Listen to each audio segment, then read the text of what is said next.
Shri Rahul Gandhi.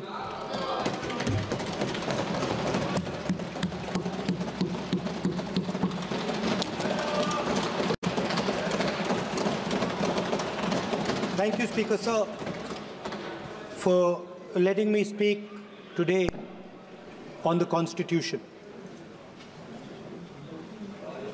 Speaker Sir,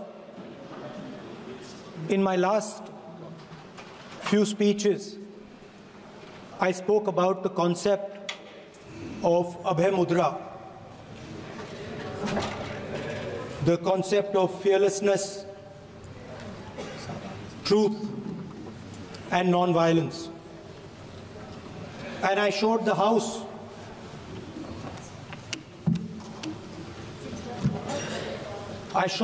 images of our different religions displaying this Abhay Mudra.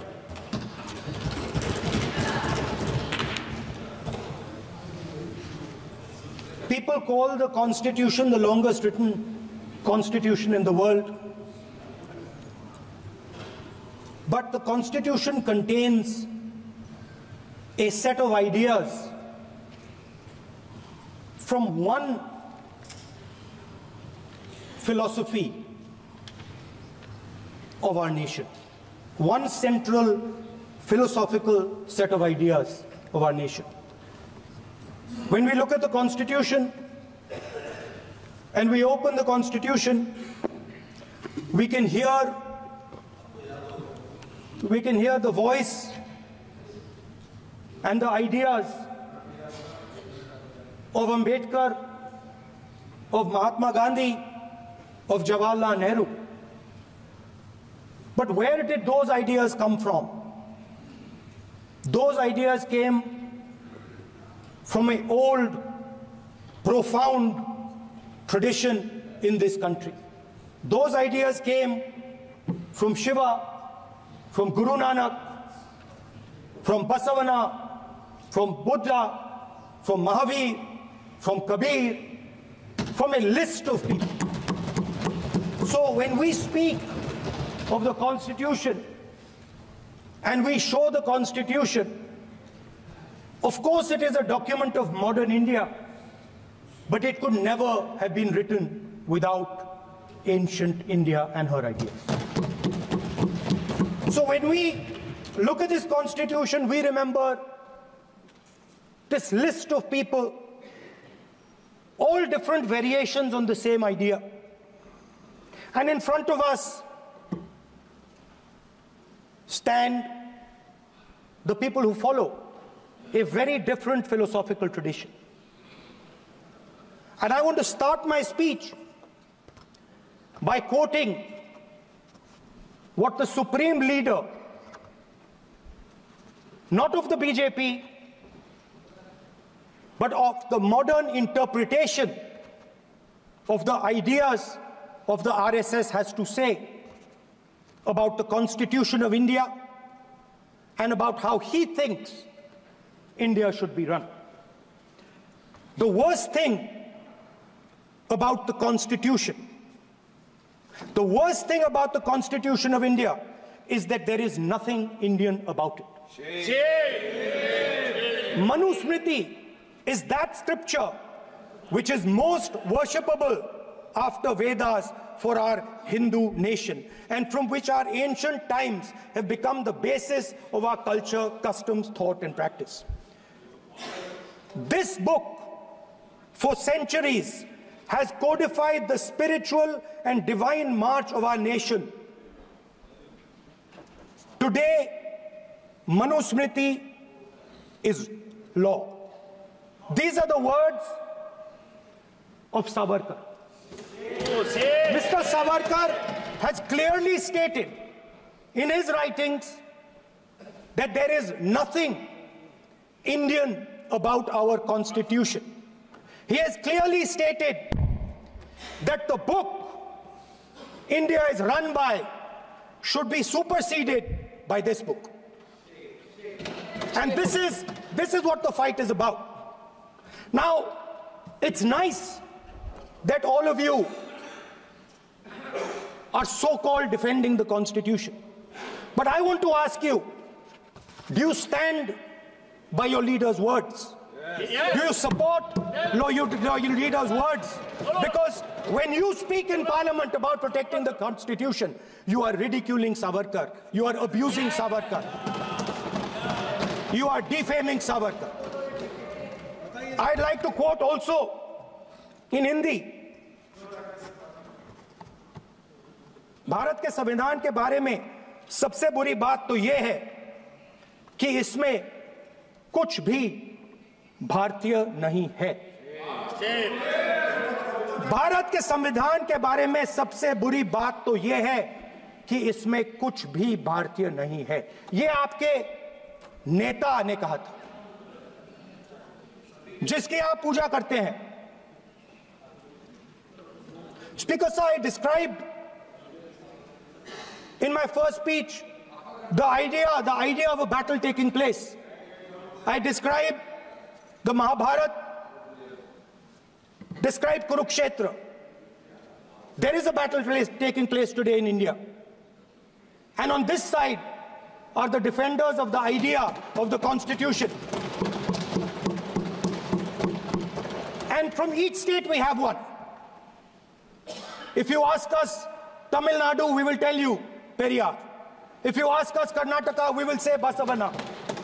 If you ask us Maharashtra, we will say Phule ji, Ambedkar ji. If you ask us Gujarat, we will say Mahatma Gandhi. आप speaker को You praise these people.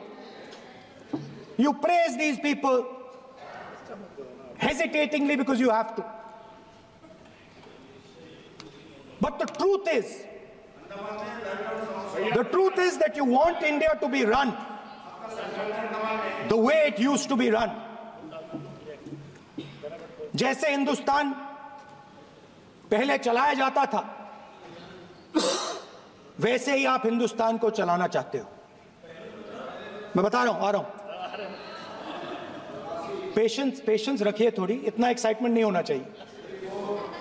Speaker sir, जब मैं छोटा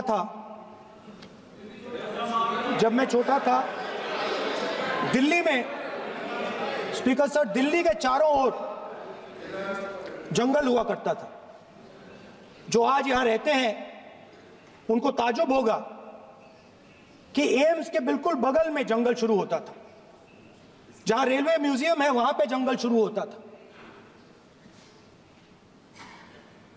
वैसे ही जंगल में, दोनों north और south, वैसे ही जंगल में हजारों साल पहले एक युवा, 6-7 साल का युवा, हर रोज सुबह उठ के 4 बजे उठ के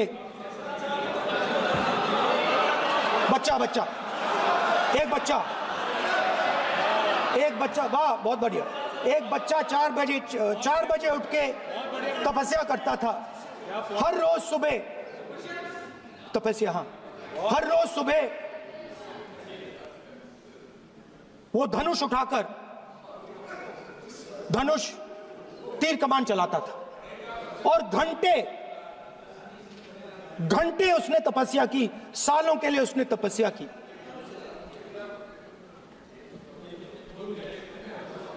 पास लोगों को पता लगने लगा कि लड़का है। यही तो आप नहीं समझ सकते हो, यही तो प्रॉब्लम है। धनुष में तपस्या है, मनरेगा के काम करने में तपस्या है। तपस्या का मतलब शरीर में गर्मी पैदा करना, समझिए। हाँ, तब का ये मतलब है, तपस्या का ये मतलब है। तो ये तपस्या कर रहा था, लोगों को पता लगा और वो गुरु के पास गया। लड़के का नाम एकलव्य था और वो गुरु के पास गया और उसने कहा, गुरु द्रोणाचार्य जी,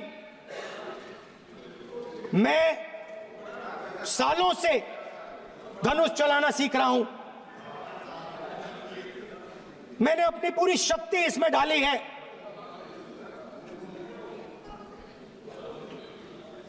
आप मेरी मदद कीजिए, आप मेरे गुरु बनिए। द्रोणाचार्य जी ने एकलव्य को कहा कि आप ऊंची जात के नहीं हो, आप ऊंची जात के नहीं हो, आप द्विजा नहीं हो। मैं आपका गुरु नहीं बनूंगा, यहां से तुम चले जाओ। और एकलव्य चला गया। फिर से एकलव्य ने तपस्या शुरू की, फिर से तपस्या शुरू की। कुछ साल बाद द्रोणाचार्य जी और पांडव उसी जंगल से निकले। एक कुत्ता भौंक रहा था, कहानी आपने सुनी है, सुना देता हूं। कुत्ता भौंक रहा था, अचानक कुत्ते की आवाज शांत हो गई।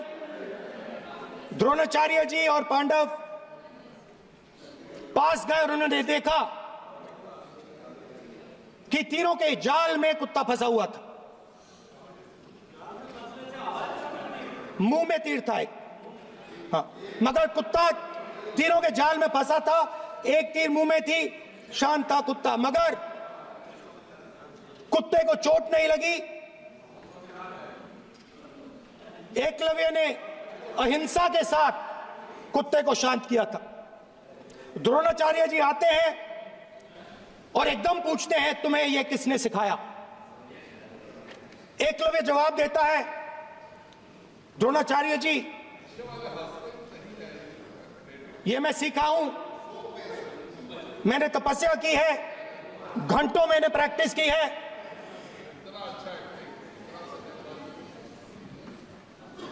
आपने मुझे गुरु बनने से मना किया था, तो मैंने एक मूर्ति, मट्टी की मूर्ति सामने रखी और मैंने प्रैक्टिस की और मैं सीखा। द्रोणाचार्य जी खुश नहीं हुए। द्रोणाचार्य जी ने एकदम कहा, तुम्हें मुझे गुरु दक्षिणा देनी है। नहीं नहीं, ये आपकी स्टोरी है, ये आपकी स्टोरी है। मेरी स्टोरी है कि द्रोणाचार्य ने पूछा।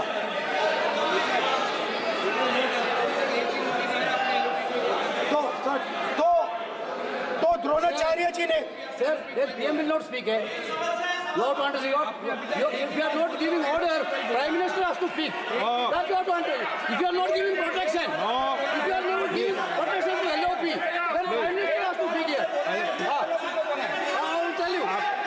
We will be very clear. ठीक है सर। माननीय सदस्य, आपको मैंने कई बार कहा, आप धमकी शब्दों में मत बोला करिए। एक मिनट जाती।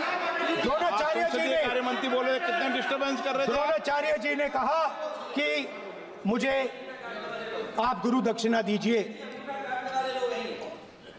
मेरी स्पीच ले ली आपने। तो द्रोणाचार्य जी ने उनसे कहा कि गुरु दक्षिणा के लिए मुझे तुम्हारा हुनर, तुम्हारा भविष्य, तुम्हारा अंगूठा चाहिए। और एकलव्य ने अंगूठा काट के द्रोणाचार्य को दे दिया।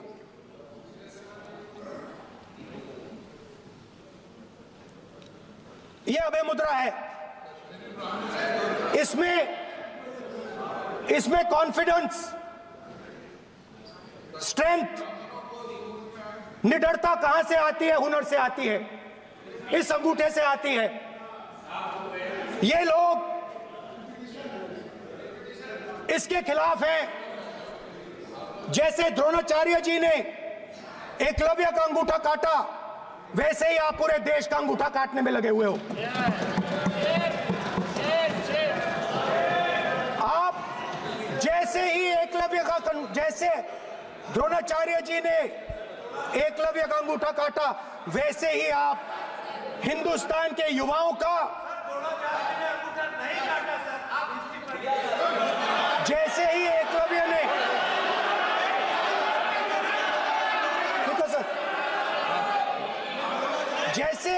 जैसे एकलव्य का अंगूठा काटा गया, वैसे ही आप हिंदुस्तान के युवाओं का सबका अंगूठा काटते हो। जब आप अदानी जी को धारावी देते हो, तो आप धारावी के जो एंटरप्रेन्योर्स हैं, जो स्मॉल एंड मीडियम बिजनेसेस हैं, उनका आप अंगूठा काटते हो। जब आप हिंदुस्तान के पोर्ट्स, एयरपोर्ट्स, डिफेंस इंडस्ट्री, ये सब जब आप अदानी को देते हो,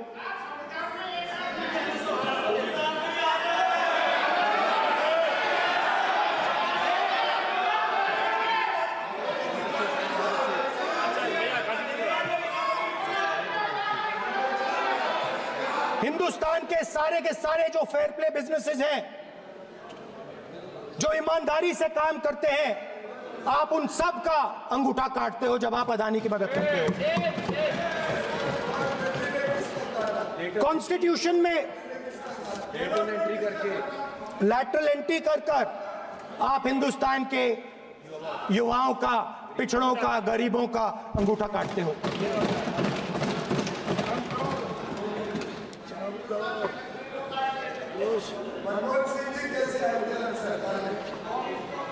सर, स्पीकर सर, जैसे एकलव्य ने प्रैक्टिस की थी, वैसे ही हिंदुस्तान के युवा सुबह उठकर 4 बजे उठकर अलग अलग एग्जाम्स की तैयारी करते हैं। आपने देखा होगा, पहले हजारों युवा सुबह उठकर रनिंग करते थे, वेट ट्रेनिंग करते थे आर्मी में जाने के लिए। जब आपने अग्निवीर लागू किया तो आपने उन युवाओं की उंगली काटी। जब आप पेपर लीक कराते हो, 70 बार आपने पेपर लीक करवाया है, तब आप हिंदुस्तान के युवाओं के का अंगूठा काटते हो।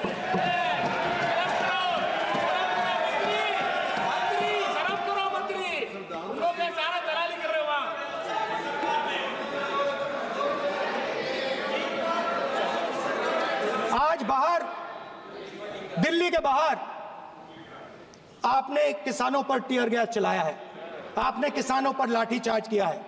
किसान आपसे एमएसपी मांगते हैं, सही दाम मांगते हैं, मगर आप अदानी को फायदा पहुंचाते हो, अंबानी को फायदा पहुंचाते हो और किसान का अंगूठा काटने का काम करते हो। देखिए, हम कहते हैं अभय मुद्रा, हम कहते हैं डरो मत, आप कहते हो हम आपका अंगूठा काट देंगे। ये फर्क है। एक तरफ कौन सर बोले, मेरे कहना है कि हम एक मिनट प्लीज बैठिए, आप बैठिए, प्लीज बैठिए, आप बैठिए। आज हम भारत के संविधान की 75 वर्ष की गौरवशाली यात्रा कर रहे हैं और कर भाई ये चर्चा हुई थी कि हम संविधान की चर्चा करते समय उसकी उच्च कोटि की ये अपेक्षा है। आप स्पीकर सर, आप राष्ट्रपति भाषण नहीं है। कॉन्स्टिट्यूशन में कहीं नहीं लिखा है कि मोनोपोली होनी चाहिए। कॉन्स्टिट्यूशन में कहीं नहीं लिखा है कि पेपर लीक होना चाहिए। कॉन्स्टिट्यूशन में कहीं नहीं लिखा है कि अग्निवीर होना चाहिए। कॉन्स्टिट्यूशन में ये सब नहीं लिखा है, इसलिए मैं यहाँ रेज कर रहा हूँ। कॉन्स्टिट्यूशन में नहीं लिखा है कि हिंदुस्तान के युवाओं का अंगूठा काटना चाहिए, उनका जो हुनर है उनसे छीना जाना चाहिए।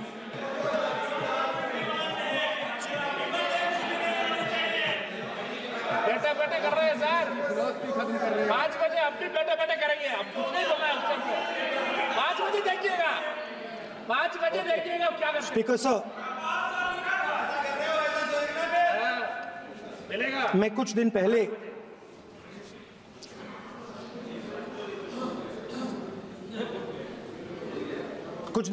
मैं हाथरस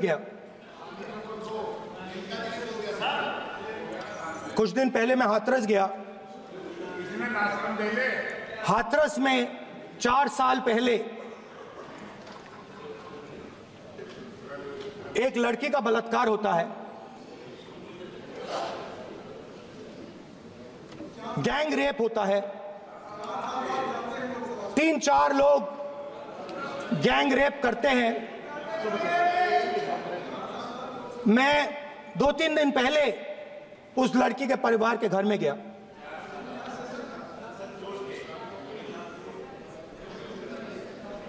जिन्होंने गैंग रेप किया वो बाहर घूम रहे हैं और लड़की का परिवार अपने घर में बंद है। लड़की का परिवार बाहर नहीं जा सकता है।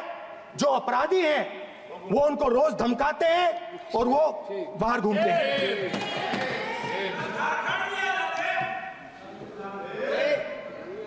परिवार ने मुझे बताया कि बेटी का जो अंतिम संस्कार था वो भी नहीं करने दिया और चीफ मिनिस्टर ने इसके बारे में खुलकर मीडिया में झूठ बोला है। ये कॉन्स्टिट्यूशन में कहां लिखा है? ये कॉन्स्टिट्यूशन में कहां लिखा है कि जो बलात्कार करते हैं वो बाहर रहे और जिसका रेप हुआ है, जिसके परिवार, उस परिवार को बंद कर दिया जाए? कहां लिखा है कॉन्स्टिट्यूशन में? ये आपकी किताब में लिखा हुआ है, मनुस्मृति में लिखा है, मगर कॉन्स्टिट्यूशन में नहीं लिखा। और अगर आप कहते हो कि यूपी में आपका राज है और वहां पे कॉन्स्टिट्यूशन नहीं लागू होता है, वहां पे मनुस्मृति लागू हो रही है। परिवार ने मुझे कहा कि यूपी की सरकार ने उन्हें वायदा किया था, कहा था कि हम आपका रिलोकेशन करेंगे, आपको कहीं और रहने की जमीन देंगे। आज तक 4 साल हो गए हैं, आज तक उनका रिलोकेशन नहीं किया गया है। और हर रोज उन्होंने मुझे फोटो दिखाई, वो बाहर निकलते हैं और जिन्होंने बलात्कार किया वो धमकाते हैं उनको। तो मैं इस हाउस में कहना चाहता हूं कि अंबेडकर जी के संविधान वाले लोग, इंडिया गठबंधन वाले लोग, हम सब मिलकर उस परिवार का रिलोकेशन हम करेंगे अगर आप नहीं करोगे तो। और हिंदुस्तान के हर गरीब व्यक्ति को हम ये कहना चाहते हैं, आपकी रक्षा कॉन्स्टिट्यूशन करता है और ये बीजेपी के लोग कॉन्स्टिट्यूशन पर 24 घंटा आक्रमण करते रहते हैं। कॉन्स्टिट्यूशन में लिखा है prohibition of discrimination on grounds of religion, race, caste, sex और place of birth. The state shall not discriminate against any citizen on grounds only of religion, race, caste, sex, place of birth, or any of them. Some days back, youngsters from Sambal came to see me. Innocent people, they had done nothing. They were just, वो बस पास में थे, 5 लोगों को गोली मार के हत्या कर दी। ये कहां लिखा है कॉन्स्टिट्यूशन में? ये कहां लिखा है? कॉन्स्टिट्यूशन में तो लिखा है prohibition of discrimination of grounds of religion. और जहां भी आप जाते हो, एक धर्म को दूसरे धर्म से लड़ाते हो, नफरत फैलाते हो। कहां लिखा है कॉन्स्टिट्यूशन में? कहां लिखा है कॉन्स्टिट्यूशन में कि एक धर्म को दूसरे धर्म से लड़ाना है? कहां लिखा है कॉन्स्टिट्यूशन में कि दलित परिवार को बंद करके अंदर रखना है और उनके अपराधियों को बाहर घूमने देना है? कौन से कॉन्स्टिट्यूशन में लिखा है? मुझे दिखाइए।